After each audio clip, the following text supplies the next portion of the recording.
pagi pemirsa, apa kabar Anda di hari ini? Senang sekali kami dapat kembali menjumpai Anda dalam Berita Papua. Bersama saya, Cynthia Delima. Kami hadir dengan sejumlah informasi penting dan menarik yang telah berhasil dihimpun oleh tim redaksi. Dan berikut akan kami hadirkan 3 berita utama kami hari ini.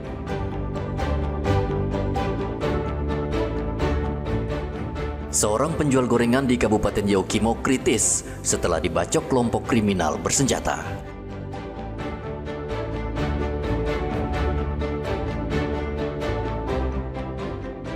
Tidak lolos CPNS Papua Selatan, ratusan orang di Merauke berunjuk rasa.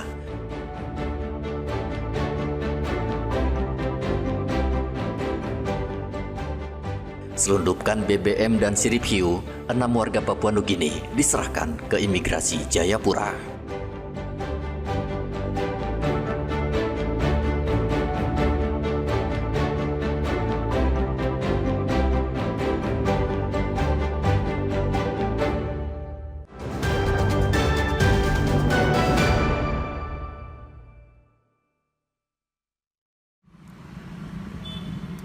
Seorang warga sipil kembali menjadi korban kekejaman kelompok kriminal bersenjata. Kali ini korbannya seorang pedagang gorengan di distrik Dekai, Kabupaten Yaukimo, Papua Pegunungan. Ujang Supriyatna yang saat itu sedang beristirahat di rumahnya di Jalan Seradala diserang pelaku. Saksi mengaku mendengar suara teriakan dari dalam rumah korban. Ketika saksi datang melihat, korban ditemukan tergeletak bersimbah darah. Tetangga kemudian membawa korban ke RSUD Dekai dan akhirnya nyawanya tertolong. Pelaku penyerangan diduga kelompok KKB pimpinan Elkius Kobak yang sebelumnya juga menembak satu anggota TNI. Selasa malam tanggal 17 Juni 2025 sekitar pukul 19.40 waktu Indonesia Timur telah terjadi aksi penganiayaan menggunakan senjata tajam terhadap seorang warga sipil bernama Ujang Supriyatna, penjual gorengan di Jalan Seradala, kilometer 2, Distrik Dekai, Kabupaten Yaukimo. Insiden ini diduga dilakukan oleh kelompok kriminal bersenjata pimpinan Elkius Kobak. Korban mengalami luka berat akibat senjata tajam di bagian dagu, pipi kiri, belakang kepala, dan lengan kanan. Saat ini, korban tengah menjalani perawatan intensif di RSUD Dekai. Menanggapi kejadian tersebut, TNI bersama gabungan personil dari Polres Yaukimo, Satgas Damai Karten, serta BKO Brimob langsung melakukan penyisiran dan pengejaran terhadap para pelaku di sekitar lokasi kejadian. Satgas Damai Kartens mengimbau kepada masyarakat tetap tenang dan mempercayakan penanganan situasi kepada aparat keamanan. Saat ini aparat keamanan dari TNI Polri meningkatkan keamanan dengan siaga di sejumlah lokasi yang rawan. Arthur melaporkan dari Yaukimo, Papua Pegunungan.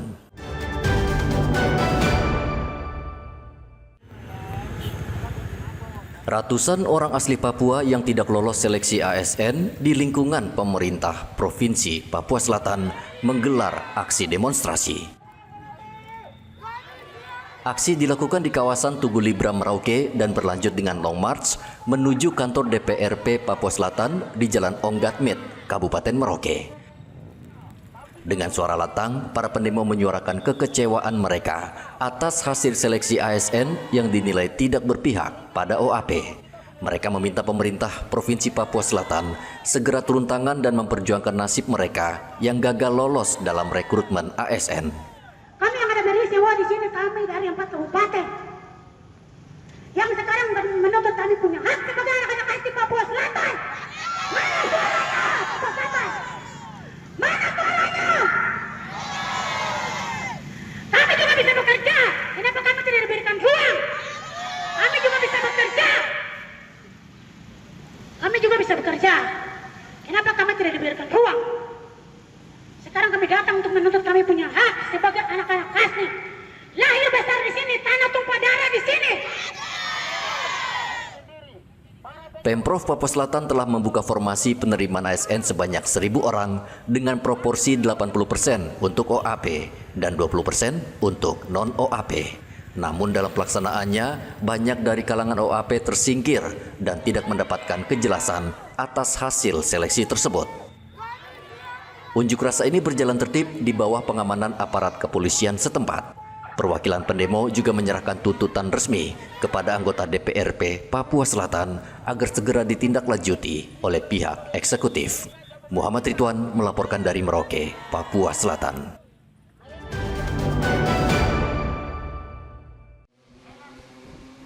Pangkalan Utama Lantamal 10 Jayapura menyerahkan 6 orang warga negara Papua Nugini ke kantor imigrasi Jayapura.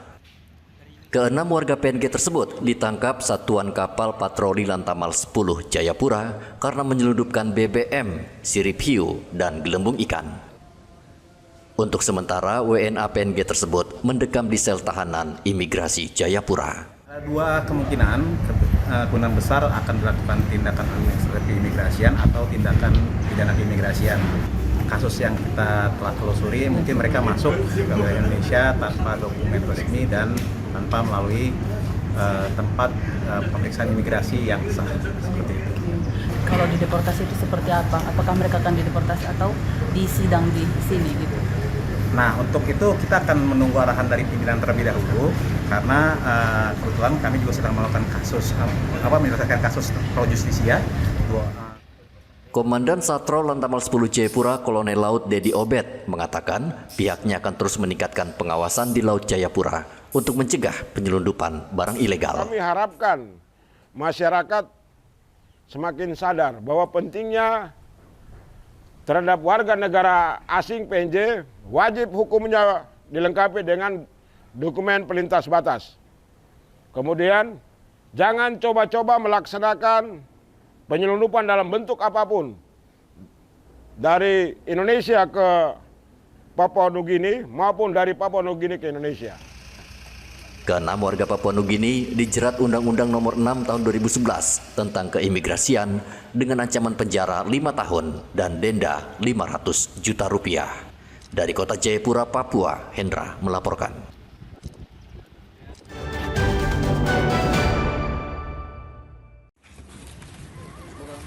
Satuan Reserse Narkoba Polresta Jayapura Kota pada hari Rabu memusnahkan 6 kg lebih barang bukti ganja. Pemusnahan berlangsung di halaman Mapolresta Jayapura dan disaksikan para tersangka serta perwakilan jaksa penuntut umum dari Kejaksaan Negeri Jayapura. Barang bukti ganja yang dimusnahkan berasal dari 2 kasus.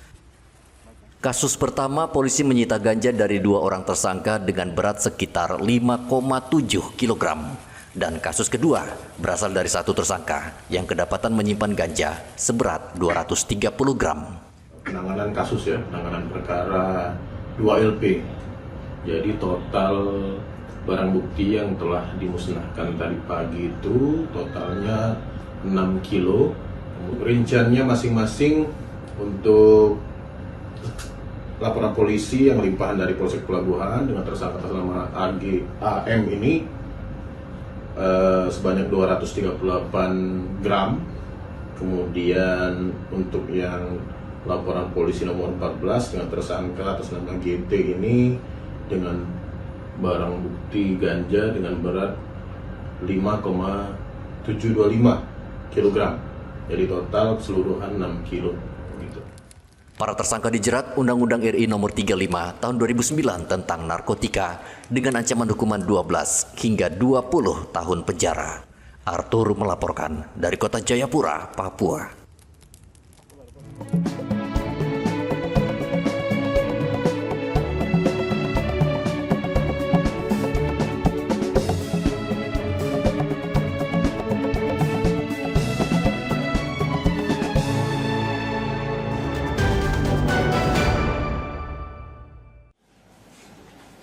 Tim penyidik Kejaksaan Tinggi Papua kembali menahan seorang tersangka kasus dugaan korupsi pembangunan sarana dan prasarana aerosport di Dinas Pekerjaan Umum dan Penataan Ruang PUPR Kabupaten Mimika, Papua Tengah, tahun anggaran 2021. Tersangka berinisial AJ menjabat sebagai tenaga ahli perbantuan perencanaan konsultan pengawasan.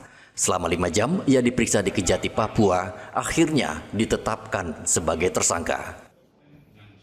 Dari hasil perhitungan di lapangan, penyidikan Kejaksaan Tinggi Papua menemukan kejanggalan dalam pembangunan sarana dan prasarana aerosport senilai 79 miliar rupiah. Para tersangka diduga mengurangi volume pekerjaan sehingga negara mengalami kerugian 31 miliar rupiah lebih. Tersangka AJ untuk sementara ditahan di Polda Papua selama 20 hari ke depan. Berdasarkan hasil penyidikan yang perkara yang dilakukan oleh tim penyidik, hari ini kami menetapkan 1 orang tersangka dengan inisial AJ. AJ ini merupakan tenaga ahli pembantuan perencanaan non kontraktual terhadap pembangunan sarana dan prasarana aerosport di Kabupaten Mimika yang disidik oleh pihak kejaksaan. Kerugian negaranya sama seperti yang kemarin, karena sebelum penetapan AJ saat ini terlebih dahulu kami tim penyidik telah menetapkan 4 orang tersangka yang terlebih dahulu telah kami tahan. Sementara itu, kuasa hukum Kepala Dinas Pekerjaan Umum Anton Raharusun menduga ada upaya kriminalisasi oleh kejaksaan karena dari pemeriksaan BPK tidak ditemukan kerugian dalam proyek tersebut. Audit dari BPK, audit BPK dalam kasus ini sebetulnya tidak ada hasil audit BPK yang mendeklar adanya kerugian keuangan negara dalam kasus ini. Dan ini adalah hal yang sangat penting dalam sebuah kasus tindak pidana korupsi.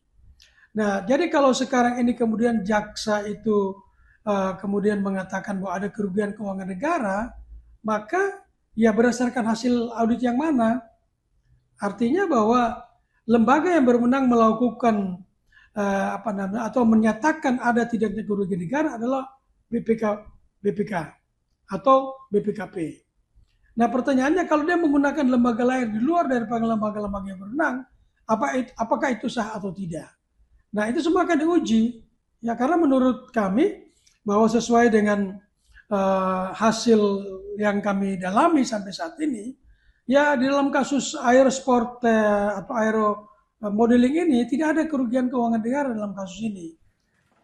Sudah ada 5 tersangka yang ditahan Kejati Papua dalam kasus korupsi ini. Seluruh tersangka dijerat Undang-Undang Pemberantasan Tindak Pidana Korupsi dan terancam hukuman maksimal 20 tahun penjara. Dari Kota Jayapura, Papua, Hendra melaporkan.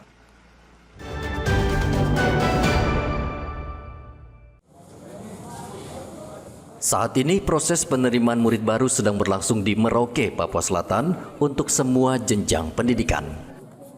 Bupati Merauke Yosep Gepse meminta semua sekolah di Merauke menaati aturan yang berlaku dengan tidak melakukan pungutan liar dan gratifikasi.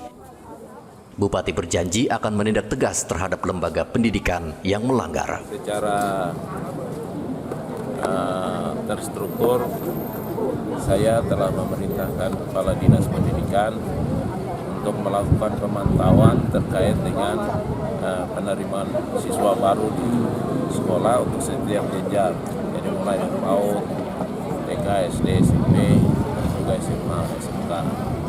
Jadi kalau nanti ditemukan ada hal-hal yang berkaitan dengan penyalahgunaan wewenang atau ada kebijakan-kebijakan di tingkat sekolah yang keluar dari regulasi yang ada, tentu kita akan melakukan upaya-upaya untuk menertibkan seperti itu, sehingga masyarakat juga tidak resah atau tidak terbebani untuk mendapatkan akses pendidikan secara baik di kabupaten. Bupati mengimbau orang tua melapor jika ada guru yang meminta bayaran saat penerimaan murid baru. Muhammad Ridwan melaporkan dari Merauke, Papua Selatan.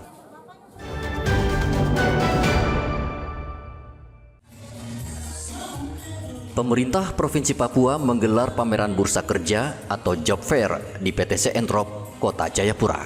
Pemerintah provinsi menggandeng 20 perusahaan yang menyediakan 650 lowongan tenaga kerja untuk bidang perhotelan dan jasa tenaga penyalur tenaga kerja. Bursa lapangan kerja ini akan membantu menjembatani pencari kerja dengan pengusaha. Penjabat Sekda Provinsi Papua, Susana Wanggai, juga meminta perusahaan untuk memberi kesempatan bagi para penyandang disabilitas agar mereka bisa bekerja dan mandiri. Ya, ini sangat penting sekali karena kita tahu bahwa ada pengangguran di Papua dan secara khusus kita sini ini cukup tinggi, dan untuk itu pemerintah Provinsi Papua melakukan kegiatan ini. Di sini sudah ada juga perusahaan-perusahaan yang sama-sama nanti ya yang berpartisipasi juga di dalam kegiatan ini, dan ini mereka sebagai pengguna tenaga kerja. Tentunya masyarakat akan datang, masyarakat mencari kerja akan datang untuk mendapat informasi. Tadi disebutkan bahwa ada 650 lowongan kerja. Nah ini adalah kesempatan untuk kita semua, anak-anak kita, saudara-saudara kita untuk mari datang di dalam 2 hari ini untuk datang untuk mendapatkan informasi terkait dengan lowongan kerja. Bursa kerja ini juga menjadi upaya pemerintah provinsi untuk mengurangi angka pengangguran yang jumlahnya terus bertambah. Kita lihat dari data BPS 35.000 itu penganggurannya. Kita harapkan dengan adanya kegiatan job fair ini, maka dapat mengurangi sedikit penganggurannya. Dan ke depan kegiatan ini masih berjalan terus. Kami dari tenaga kerja masih berjalan terus dengan kegiatan yang ada ini. Saya pikir begitu ya. Bapak, ini untuk perusahaan-perusahaan ini apakah ada kenaikan jika dibandingkan dengan yang sebelumnya, job fair sebelumnya di lapangan ini, Bapak? Oh, ada kenaikan. Dari sebelumnya berapa? Dari sebelumnya sekitar 10 lebih ya, tapi sekarang sudah 20-an. Bursa kerja ini mendapat respon dari masyarakat, khususnya generasi muda yang baru saja lulus SMA atau universitas. Badan Pusat Statistik Papua tahun 2024 mencatat tingkat pengangguran di Provinsi Papua sebesar 5,8%. Artinya, dari 100 angkatan kerja, ada 5 hingga 6 orang yang menganggur. Dari Kota Jayapura, Papua, Hendra melaporkan.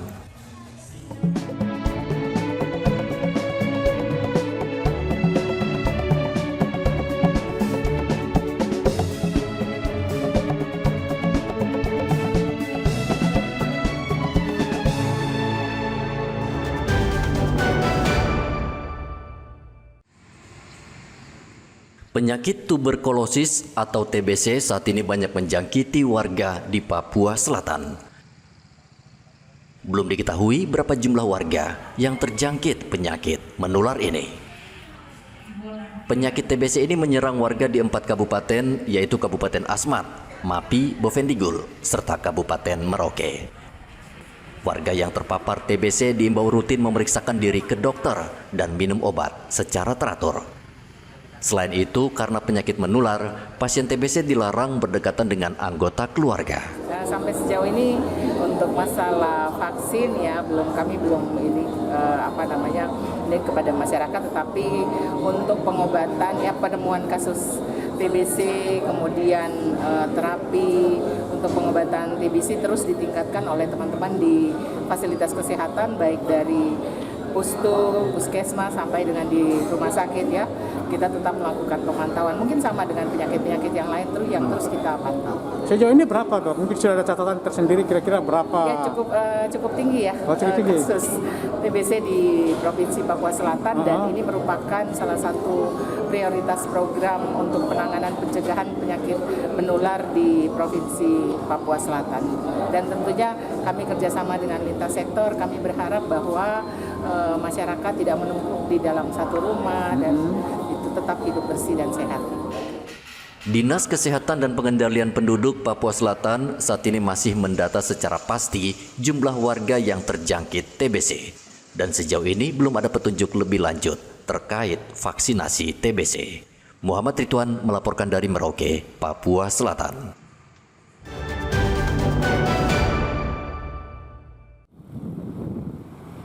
Palang Merah Indonesia Merauke terus berupaya memenuhi kebutuhan darah bagi warga Merauke yang membutuhkannya.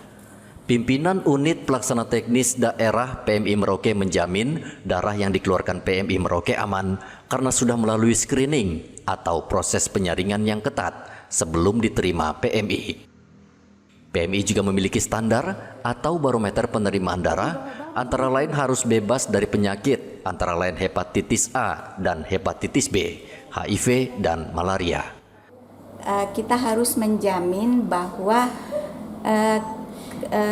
darah yang kita distribusikan atau keluarkan untuk kebutuhan pasien itu harus terjamin mutu dan kualitasnya dengan melakukan uji screening IMLTD. Ada 5 parameter yang kita ujikan, yaitu antara lain hepatitis B, hepatitis C, sifilis, anti HIV-nya, sama karena kita di daerah Merauke ini tambahan untuk pemeriksaan malaria. Jadi 5 parameter ini kita periksakan untuk pastikan keamanan darah yang kita keluarkan. Saat ini masih banyak masyarakat yang khawatir dengan kualitas darah PMI. Untuk itu PMI harus menggalakkan sosialisasi. Muhammad Ridwan melaporkan dari Merauke, Papua Selatan. Pemirsa, berita yang baru saja Anda saksikan sekaligus menjadi penutup jumpa kita dalam Berita Papua hari ini. Bersama kru yang bertugas, saya Cynthia Delima mengucapkan terima kasih atas perhatian Anda. Kami pamit undur diri, selamat pagi, semangat pagi, Wanyambe.